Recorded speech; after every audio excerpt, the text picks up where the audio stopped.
कि मेरे पुत्र के सामने एक भी दुख के दृश्य नहीं आने चाहिए।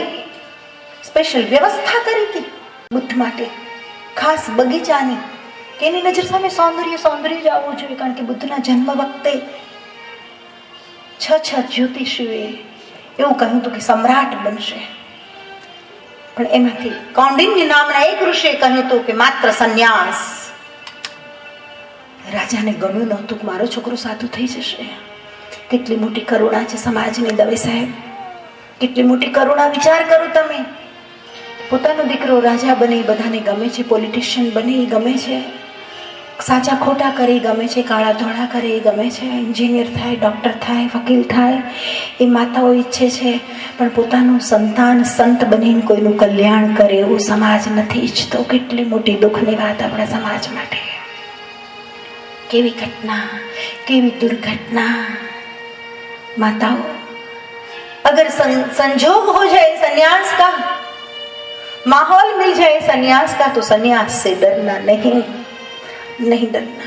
अगर आपके बच्चे को रंग लग जाए ये गेरुआ या आग का रंग, तो उसे डराना मत, उसे जाने देना उस मार्ग पर। भले गलती करे, साधु थईने पण गलती थवी होय तो भले थे, गलती से कुछ सीखेगा। करने तो गलती, संसार में रहकर क्या गलती नहीं करता है? गलती करे तो भी करने दो, लेकिन समझना कि इस रंग का अगर रंग लग गया तो कहीं ना कहीं संस्कार पड़े हैं, उसमें साधुता पड़ी है। बाकी आसान नहीं, इसे चढ़ाना आसान नहीं। कहीं तो संस्कार पड़े, कहीं तो संबंध जुड़ा है उसका। खैर बात आओ भाइयों, मूल विषय तरफ आगे बढ़िए। बुद्ध ने कहा मैं भी मर जाऊंगा, मुझे भी जला देंगे। शरीर को बहुत प्यार करते थे गौतम, बड़े सुंदर थे। તમે વિચાર કરો, ભગવા વસ્ત્રોમાં બુદ્ધનું પાણાનું પથ્થરનું કે લાકડાનું સ્ટેચ્યુ જુઓ તો પણ કેટલું એટ્રેક્ટિવ લાગે છે। ખાલી એની મૂર્તિ તમે જુઓ તો પણ કેટલું આકર્ષણ એનામાં હોય છે। તો जब धरती पर रहे होंगे तो साक्षात बुद्ध कैसे होंगे, सोचो तो सही। बहुत सुंदर थे, और उस सुंदरता में सत्यम और शिवम का समन्वय हो जाए तो फिर क्या कहना। तो भाई माता, राजे मनाई करी थी, મારા પુત્રની પાસે દુઃખની વાત કોઈ કરશે કે દુઃખનું દ્રશ્ય એની નજરમાં આવે એવા માહોલમાં એને લઈ જવામાં આવશે તો ગાળીએ ગાળીને તેલ કાઢવામાં આવશે, શિરચ્છેદ કરવામાં આવશે। लेकिन सत्य किसी से डरता नहीं है।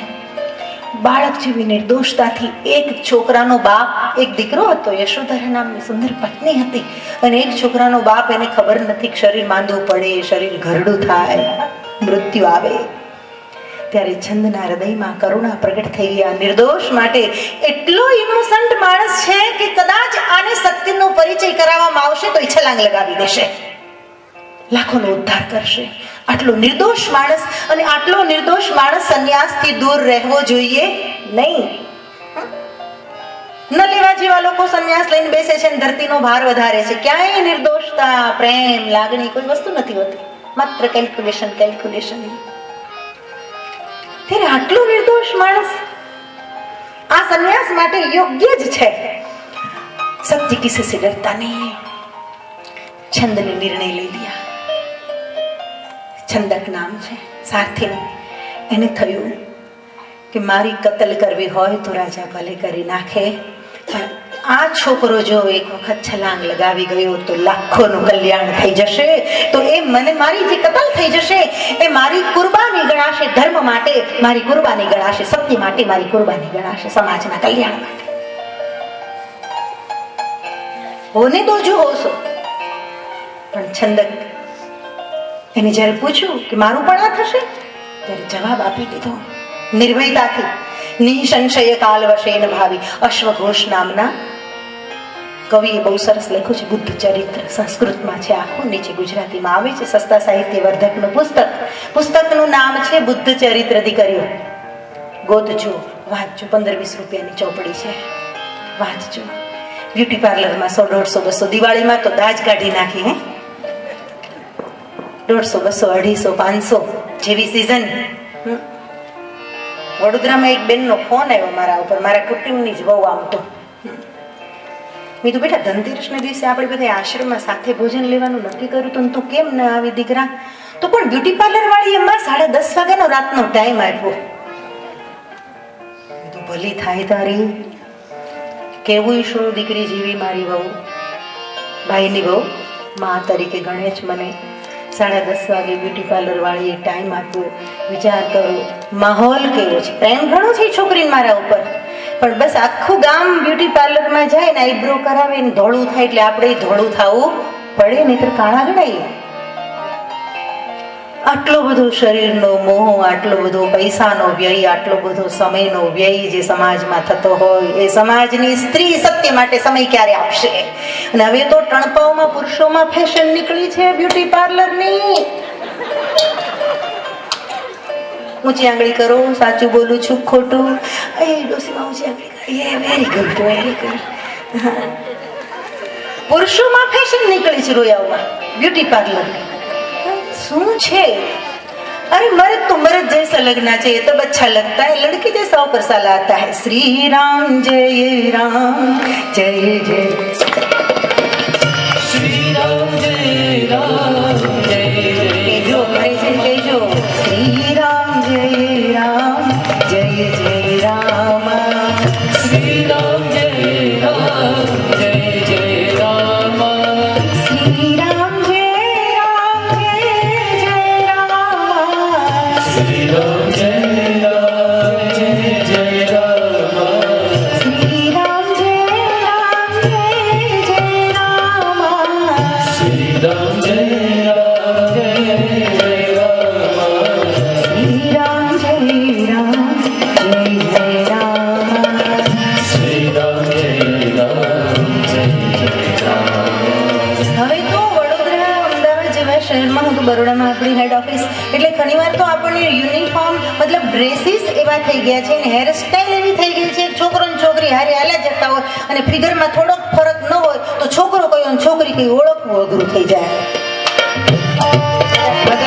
રામ રામ જ કરાય, રામ રામ સિવાય ઉદ્ધાર નથી. શ્રી રામ જય રામ જય જય રામ. શ્રી રામ જય રામ જય જય રામ. શ્રી રામ જય રામ જય જય રામ. શ્રી રામ જય રામ જય જય રામ. હે કમ ટુ ધ પોઈન્ટ, મૂળ વાત તરફ આવો. ઠીક છે, મહાપ્રવાહ છે આ તો, મહાપ્રવાહમાં તણાતું તણાતું ઘણું બધું આવે, પણ જેમ નદીનું અંતિમ ગંતવ્ય સ્થાન જેમ મહાસાગર છે, એમ આપણા સત્સંગનું અંતિમ ધ્યેય તો સત્યને પામવાનું છે. તણાતું વચ્ચે બ્યુટી પાર્લર આવી જાય તો વારો લઈ લીધો, હવે સાઈડમાં મૂકી દઈએ. ભગવાન બુદ્ધ તરફ આવો. અને આ ગૌતમ રાજકુમાર એ પૂછે છે કે મારું પણ મૃત્યુ થશે? ત્યારે સારથીએ કહી દીધું, નિસંશય કાલ વશે ન ભાવી. હે રાજકુમાર, મૃત્યુ કોઈને છોડતું નથી. દરેક વસ્તુમાં ભય છે. વૈરાગ્ય શતકમાં સરસ મજાની વાત કરી છે મહારાજ ભરતુહરિએ. દરેકમાં ભય. ભોગે રોગ ભયમ, કુલે ચ્યુતિ ભયમ, વિત્તે નૃપાલાદ ભયમ, માને દૈન્ય ભયમ, બલે રિપુ ભયમ, કાયે કૃતાંતા ભયમ. અને છેલ્લે કહે છે સર્વે વસ્તુ ભયાન્વિકમ ભુવિ નૃણામ વૈરાગ્યમેવા ભયમ. આ પૃથ્વી પર દરેક વસ્તુમાં ભય છે, દરેકમાં ભય છે. હો, દરેકમાં ભય છે. વૈરાગ્યમેવા ભયમ, વૈરાગ્યમ એવ અભયમ. વૈરાગ્યમાં નિર્ભયતા છે, એ સિવાય બધે જ ભય છે. ત્યારે કહે મારું પણ મૃત્યુ થશે? બોલે ચોક્કસ, મને પણ આમ જ લઈ જશે? ચોક્કસ, મને પણ બાળી દેશે. વારંવાર આવું ન થાય એનો કોઈ રસ્તો? ત્યાં કુદરતે જવાબ આપ્યો. પ્રશ્નકર્તાના પ્રશ્નમાં જ્યારે સમગ્રતા હોય છે, સત્યને જાણવાની જ્યારે હૃદયમાં આગ હોય છે, ત્યારે અસ્તિત્વ જવાબ આપે છે. અસ્તિત્વ જવાબ આપે છે. ત્યાં જવાબ મળી ગયો. હજી તો સારથી જવાબ આપે પેલા થોડાક ડગલા જ્યાં ગૌતમ રાજકુમાર આગળ વધે છે, ત્યાં ધમ્મમ શરણમ ગચ્છામિ, સંઘમ શરણમ ગચ્છામિ. એક યતિને જોયા, એક સંતને જોયા. મસ્તક પર મુંડન છે, શ્વેત વસ્ત્ર છે, અને સંત ચાલ્યા જાય છે. બુદ્ધ પૂછે આ કોણ છે?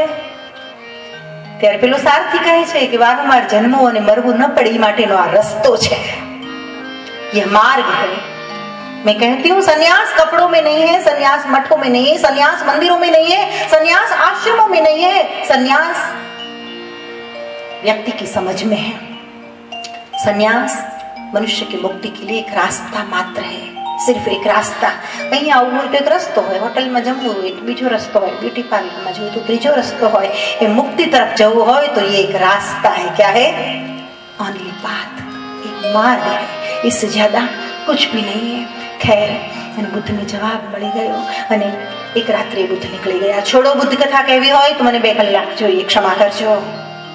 પણ વાત ક્યાંથી આવી કે આવા તો ઘણા બધા સિદ્ધો થયા છે, સત્યને જાણવાની જિજ્ઞાસા જેને થઈ। પણ વિશ્વનો બ્રહ્માંડનો સર્વપ્રથમ કોઈ ઋષિ હોય, ચિંતક હોય, કદાચ સંન્યાસી હોય એમ કહું તો એ ખોટું નથી, તો એ છે વિષ્ણુ। વડલાના પાન પર પોઢેલા નાનકડા બાળકના મનમાં પ્રશ્ન થયો, જીવનનો કોઈ અનુભવ નથી અને છતાંય હૃદયમાં પ્રશ્ન થયો કે હું ક્યાંથી આવ્યો? આ મહાસાગરનું સર્જન કોણે કર્યું? મને કોણ બચાવી રહ્યો છે?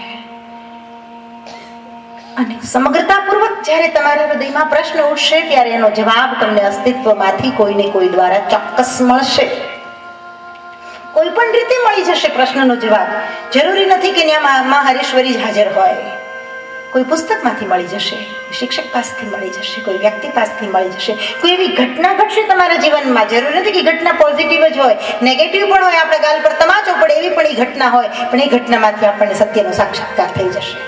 ગુરુનું છેડું પકડીને પૂછડું થઈને હાલવું જરૂરી નથી દરેક વખતે। સમગ્રતા તમારામાં જ્યારે હશે ત્યારે ગમે ત્યાંથી તમને જવાબ મળશે। અને જ્યારે સમગ્રતા સાથે પ્રશ્ન કરે છે હું કોણ, ક્યાંથી આવ્યો, કોણ? વિષ્ણુ ભગવાન।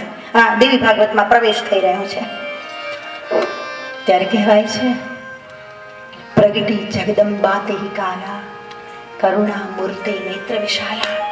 જગદંબા પ્રગટ થાય છે, કરુણા મૂર્તિ પ્રગટ થાય છે।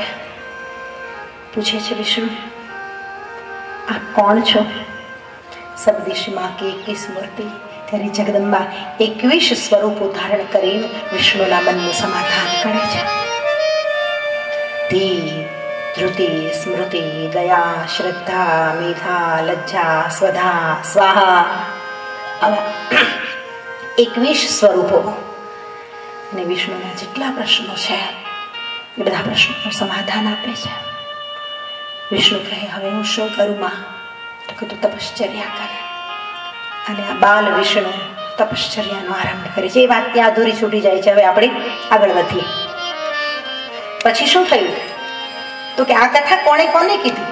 તો કે વિષ્ણુએ ક્યાંક તો વ્યક્ત કર્યું હશે પોતાના અનુભવને। જો કે વાણી વડે સત્યને કહેવાનો કોઈ ઉપાય નથી, પૂરેપૂરું સત્ય વાણીથી ન કહી શકાય, પણ ક્યાંક તો શેર કરી હશે આ ઘટનાને। તો કહે ભગવાન વિષ્ણુએ આ ઘટના બ્રહ્માને કહી। પછી આ પરાંબાનો અનુભવ કરવાનો અને શક્તિનો સાક્ષાત્કાર કરવાનું મન થયું બ્રહ્માને। મને જોઈને ઘણી દીકરીઓને થાય છે ને એક માં તમારી જેવું બનવું છે, એક ઈચ્છા થઈ ગઈ એમ કે વિષ્ણુએ આ સત્યને પામી લીધું તો મને પણ પામવું છે। પછી બ્રહ્માએ સાધના કરી અને સત્યનો અનુભવ કર્યો। બ્રહ્માએ આ જ્ઞાન નારદને આપ્યું, પોતાના પુત્રને। અને નારદે માત્ર સાંભળેલી વાત નહીં, પાછો અનુભવ પણ કર્યો।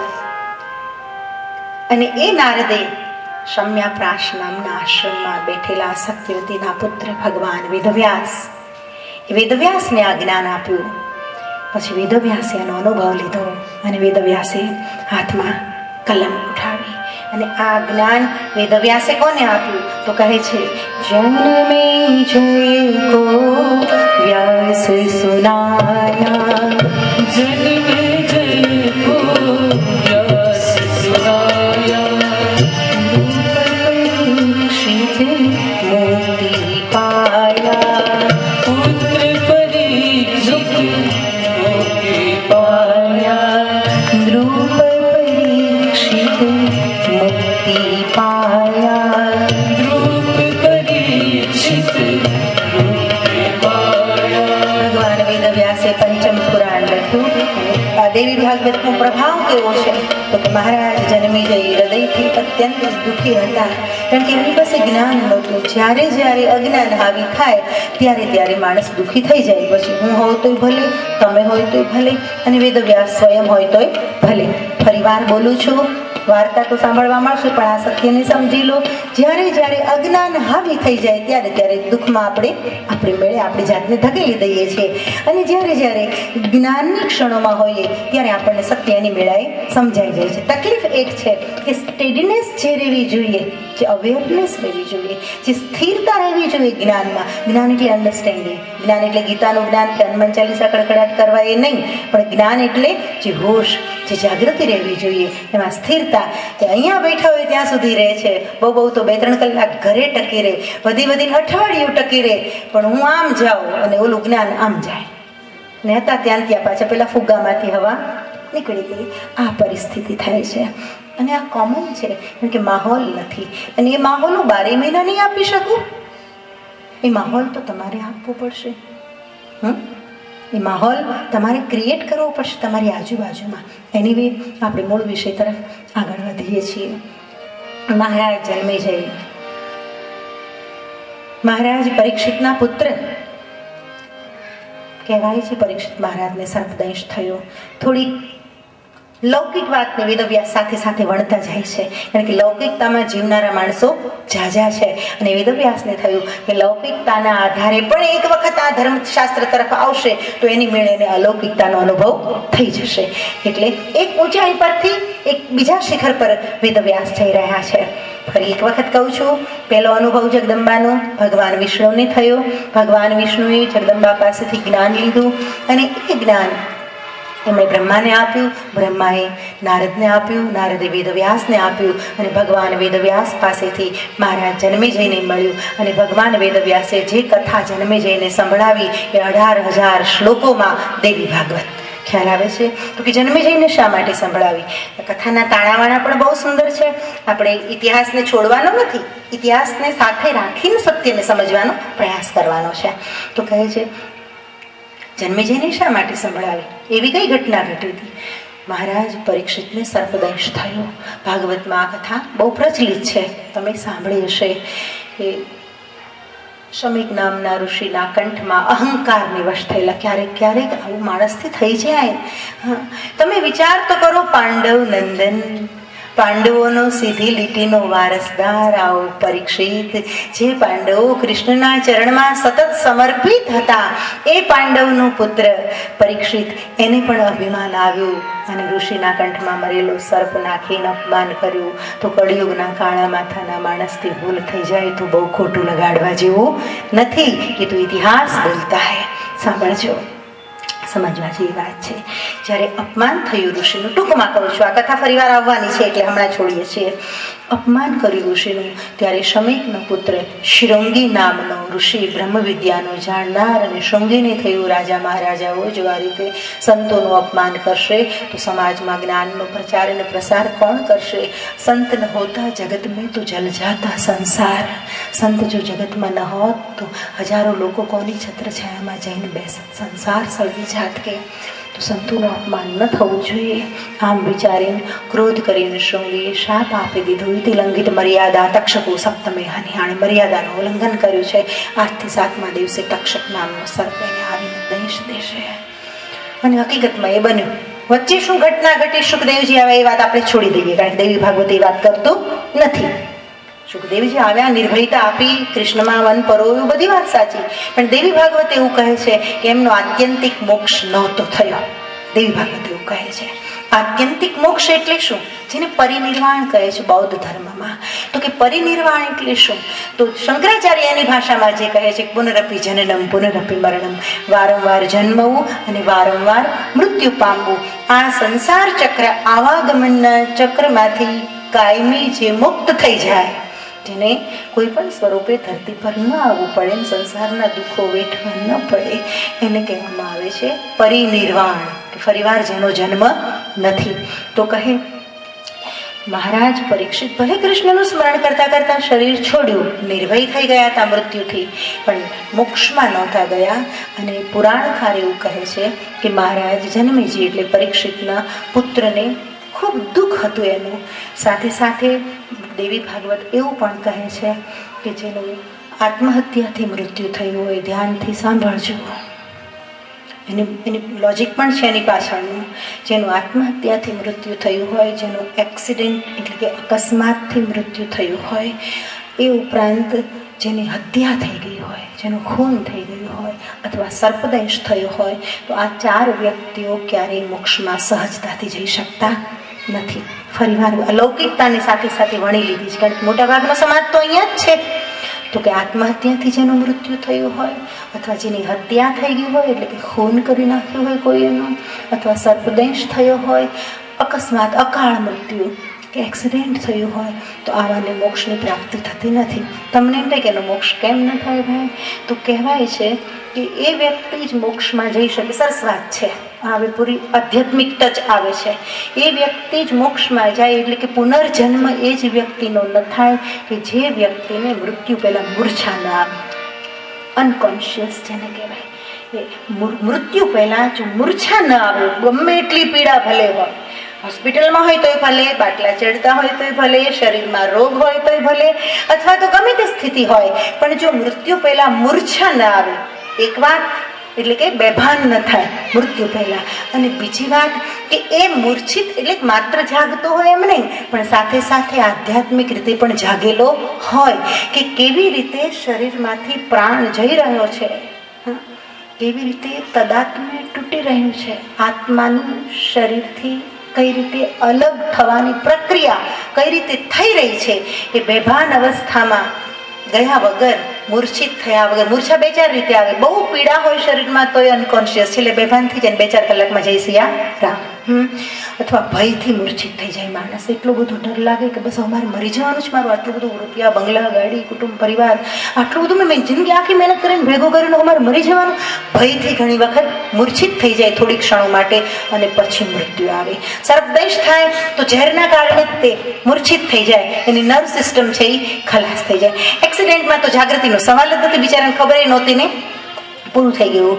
એકદમ ભય લાગે, ખબર છે હું ભટકાણો હવે, એટલે એમાં અવેરનેસ કે જાગૃતિ કે મુક્તિ કે એનો તો વિચારને કોઈ ચાન્સ જ નથી. તો કહેવાનું, અને આત્મહત્યા જે વ્યક્તિ કરી હોય એનો અર્થ પણ એ થયો કે જાગૃતિ હોય તો માણસ આત્મહત્યા કરે જ નહીં. એનો અહંકાર કેટલો ભયંકર રીતે ટકરાઈ ગયો કે ભલે હવે મરી જાઓ, પણ બસ હું હવે સહન નહીં કરું, જીવ દઈ દઈશ. તો કેટલી બધી અજાગૃતિ હોય. ખેર, ફરી એક વખત કહું છું કે મૃત્યુ સમયે અનકોન્શિયસ જે વ્યક્તિ ન થયો હોય અને સાથે સાથે સ્પિરિચ્યુઅલી ફુલ્લી અવેર હોય કે મારે જોવું છે કે મારા શરીરમાંથી પ્રાણ કઈ રીતે નીકળી રહ્યા છે, આ જ વ્યક્તિ મોક્ષમાં પ્રવેશ કરી શકે છે. બાકી કોમન મેનનો મોક્ષમાં પ્રવેશ થતો નથી. એટલે આ એક લૌકિક વાતમાં એક વાત બહુ સરસ આવી ગઈ, એટલે આ બીજું લેસન યાદ રાખજો. આપણે બધા સંકલ્પ કરીએ કે જગદંબા આપણને એવું બળ આપે કે આપણું સહજ મૃત્યુ થાય, સુખમય મૃત્યુ થાય. શરીર તે ગમે તે થઈ શકે, શરીર સડી પણ શકે, તૂટી પણ શકે, ભાંગી પણ શકે, પણ એટલીસ્ટ નવા વર્ષમાં આપણે એવો સંકલ્પ કરીએ કે તું અમને માં એવી શક્તિ આપજે કે અમારા શરીરથી જ્યારે પ્રાણ જુદા પડતા હોય, જબ પ્રાણ તન સે નીકળે ગાય છે ને કલાકારો, એનો અર્થ જ એ છે કે હું એ ઘટનાને સાક્ષી બનીને જોતો હોઉં. એ મૃત્યુ મારું નથી, આ તો શરીરમાંથી મારે અલગ પડવાની એક ક્ષણ છે. સમજ પડી? હું અલગ છું અને શરીર અલગ છે. આવી જાગૃતિ સાથે આપણું શરીર છૂટે, આવો આપણે બધા સંકલ્પ કરીએ. ખેર, હવે પાછી મૂળ વાત તરફ આવું છું કે સર્પદંશથી, અકસ્માતથી, આત્મહત્યાથી કે હત્યાથી જેનું મૃત્યુ થાય છે એને જાગૃત થવા માટેની આવી કોઈ તક મળતી નથી, જેના કારણે એની માટે મોક્ષ સંભવ નથી. એટલી બધી અધૂરી વાસનાઓ હોય કે વાસનાઓ પૂરી કરવા તો ખબર નહીં પાછું. અને એટલે તો ડર બતાવ્યો છે ઋષિ મુનિઓએ કે આત્મહત્યા ન કરવી, નહીતર 7 જન્મ સુધી આપઘાત કરવો પડે. આ ભય બતાવ્યો છે, ભય બતાવ્યો. કારણ કે અંતિમ ક્ષણ જેવી હોય એ જ ક્ષણના સ્મરણ સાથે નવો જન્મ થાય છે, તો શાસ્ત્ર કહે છે. એટલે એ સંસ્કારોને લઈને જન્મે છે માણસ, પાછા ક્રોધના, ક્લેશના, અહંકારના. છોડો, એ વાત બાજુ પર રાખીએ, પણ મહારાજ જન્મેજયની આપણે વાત કરીએ. મહારાજ જન્મેજયને થયું કે સર્પદંશથી મારા પિતાનું મૃત્યુ થયું છે, કે મારા પિતાનો આત્યંતિક મોક્ષ નથી થયો, તો એને પરિનિર્વાણમાં મોકલવા માટે હું શું કરું? બહુ ઋષિમુનિઓ સાધુ સંતો પાસે ફાંફા માર્યા. બધા કહે हमारी ताकत नहीं, जो चला गया शरीर को छोड़कर उसके लिए हम कुछ कर सकते नहीं है. જેને તમે પિતૃ કહો છો, समझाई છે? જેને આપણે पितृ कहिए છીએ. सामने बैठा हो तो कोई उपाय भी है आदमी के साथ करने का, लेकिन दिखाई नहीं दे रहा है. जो अंतरिक्ष में है उसके साथ हम कुछ नहीं कर सकते हैं. ऋषि मुनिओએ જ્યારે હાથ ઊંચા કરી દીધા ત્યારે જન્મેજય એના પિતાને એટલો બધો પ્રેમ કરતો હતો કે મારા પિતાને તો મારે મોક્ષમાં મોકલવા જ છે, એને મુક્તિ થવી જોઈએ. શું દુનિયામાં કોઈ એવો મહાપુરુષ નહીં હોય, કોઈ એવો જ્ઞાની પુરુષ નહીં હોય, કોઈ એવો ક્ષમતાવાન આધ્યાત્મિક પુરુષ નહીં હોય કે જે મારા પિતાને મોક્ષમાં મોકલી શકે? એનું ફિઝિકલ બોડી ભલે નથી, એનું સ્થૂળ શરીર ભલે નથી, પણ એનું જે બાકીના 6 શરીરનો ઝુમખ હોય, મેન્ટલ બોડી, કોસ્મિક બોડી, આ બધું અંતરિક્ષમાં છે, એને મુક્ત કરી શકે એવું કોઈ નહીં હોય. ત્યારે કોઈએ કહ્યું તું વેદવ્યાસની પાસે જા. અને મહારાજ જન્મેજય વેદવ્યાસની પાસે આવે છે, વેદવ્યાસને વિનંતી કરે છે, જો દાદાગીરીથી સત્સંગ ન મળે, આ 4થું લેસન આપું છું, ગાંઠી બાંધતા જજો. દાદાગીરીથી ગુરુ પાસેથી જ્ઞાન ન મળે એ માટે પ્રેમ જોઈએ, એ માટે શરણાગતિ જોઈએ. ચોધાર આંસુ આંખમાં છે, હાથ જોડીને કહે છે, મહારાજ મારા પિતૃને મોક્ષમાં મોકલો.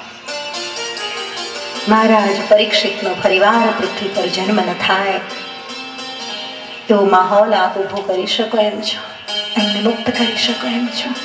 આપ મારા પર કૃપા કરો. અને જન્મેજયની શરણાગતિ, એનો પિતા પ્રત્યેનો પ્રેમ, અને સાથે સાથે વેદવ્યાસે જોયું કે જ્યારે હું ભાગવતની કથા કરીશ, એટલે કે દેવી ભાગવત, પહેલા તો દેવી ભાગવતને જ ભાગવત કહેવામાં આવતું હતું. પહેલા તો દેવી ભાગવતને જ હજારો વર્ષ સુધી ભાગવત કહેવામાં આવતું હતું. ભાગવત તો છેલ્લું પુરાણ છે. વેદવ્યાસે છેલ્લું પુરાણ લખ્યું એ કૃષ્ણ કથા અને અન્ય અવતારોની કથા એ શ્રીમદ દેવી ભાગવત, એ શ્રીમદ ભાગવત. બાકી આજ દેવી ભાગવતને જ ભાગવત કહેવામાં આવતું હતું. અને પિતૃમોક્ષ માટે દેવી ભાગવતની જ કથાઓ વર્ષો સુધી થતી, હજારો વર્ષ પહેલાની વાત છે. ખેર, મૂળ વિષય તરફ આગળ વધે છે. માતાઓ, ભાઈઓ, સંત હૃદય નવનીત સમાના કરુણામૂર્તિ પ્રબુદ્ધ પુરુષ જ્ઞાની વેદવ્યાસને થયું કે પરીક્ષિત જેવો મહાન આત્મા એ અંતરિક્ષમાં લટક્યા રહે, એના કરતાં એને મોક્ષમાં મોકલવો એ પણ એક સેવા કાર્ય છે. એમણે કહ્યું, રાજન, દેવી ભાગવતનું આયોજન કર, ચંડિકાનું સ્થાપન કર, આહવાન હું કરીશ. મારી વાણીમાં એક ક્ષમતા છે કે તારા પિતાજીનો આત્યંતિક મોક્ષ થશે. આવી ખાતરી આપી અને જન્મેજય કો વ્યાસ સુનાયા. ભગવાન વેદવ્યાસજીએ 9 દિવસ સુધી આ દેવી ભાગવત મહારાજ જન્મેજયને સંભળાવ્યું. અને કહેવાય છે 9મા દિવસે જ્યાં વેદવ્યાસની વાણી વિરામ લઈ રહી છે એ દરમિયાનમાં મહારાજ પરીક્ષિતનું સૂક્ષ્મ સ્વરૂપ મહાપ્રાણમાં મહાઅસ્તિત્વ સાથે વિલીન થતું આ સ્થૂળ આંખોથી મહારાજ જન્મેજયે જોયું. તમને નવાઈ લાગશે કે એવું કંઈ હોય.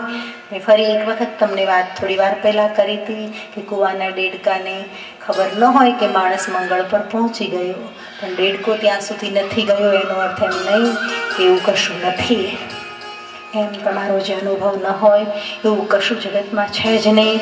એવું માનવાની કે એવું બોલવાની બાલિશતા આપણે ક્યારેય ન બતાવીએ. આપણે માત્ર મુમુક્ષુ રહીએ, મુક્ત થવાની ઈચ્છા રાખીએ, હૃદયમાં સંતોનું સાનિધ્ય શોધીએ.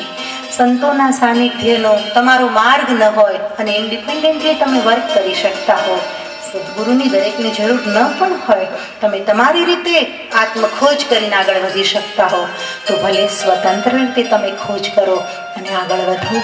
પણ મારો તો એકમાત્ર ધ્યેય છે કે તમે સત્યને સમજી લો, સત્યને પામી લો. એ માટે જ હું બોલું છું. ખેર, માતાઓ, ભાઈઓ, 6 થવા આવ્યા છે. હજુ તો ઘણું બધું કહેવાનું રહી જાય છે, હજુ ઘણું બધું કહેવાનું રહી જાય છે. ક્ષમા કરજો, પણ આવતીકાલે 3:30 વાગ્યાથી તમારી હાજરીની અપેક્ષા રાખું છું. તમે ઊંચો હાથ કર્યો છે એની પહેલાં જ આપણે કીધું હતું કે વિશ્વાસઘાત કરવાનો નથી. મનુષ્યનો મનુષ્યમાં વિશ્વાસ મનુષ્યની મનુષ્યમાં આસ્થા એ જ કદાચ આ પૃથ્વી માણસની માણસમાંથી શ્રદ્ધા ઉડી જાય તો આપણું અસ્તિત્વ ટકી શકે નહીં. કુદરત પણ ભરોસો કરીને આ વિશ્વાસ કરીને પુરુષને અને સ્ત્રીને બાળકને જન્મ આપવાની તાકાત આપે છે. ત્યાંથી આપણે શરૂઆત કરી હતી અને છેલ્લે એ જ વાત પર હું વિરામ કરું છું કે હું પણ તમારામાં આસ્થા રાખું છું કે 3:30 વાગે આવતીકાલે તમારી હાજરી હશે એવી અપેક્ષા સાથે મારી વાણીને વિરામ આપું છું. આરતી માટે ચૈતન્યમય છે સત્યમય